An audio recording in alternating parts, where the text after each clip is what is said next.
जैसे कि आज भी समंदर इतना गहरा है कि मेरा कैमरामैन आपको बताएगा कि किश्तियों वाले अपने किश्तियाँ यहाँ खड़े कर चुके हैं और उन्होंने अपना काम रोजगार बंद कर दिया है। अभी मैं आपको पानी में कूद के बताऊंगा, पानी में कूद के मैं आपको पानी का पूरा आपको बताऊंगा कि पानी कितना गहरा है और कितना नीचे तक जाना पड़ता है। मेरा कैमरामैन आपको बताता चलेगा। जैसे कि नाज़रीन आप देखते रहे कि ये मेरा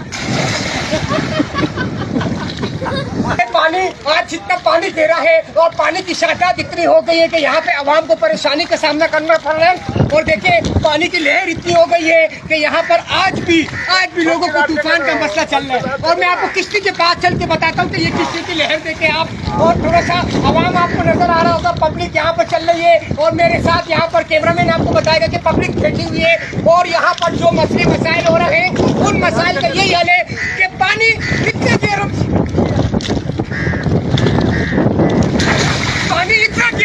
इतना गहरा कि पानी का कोई रोक नहीं। मेरी रिपोर्टर अब्दुल रहमान के साथ कैमरामैन तैमूर खान, अब्दुल रहमान न्यूज़, कराची।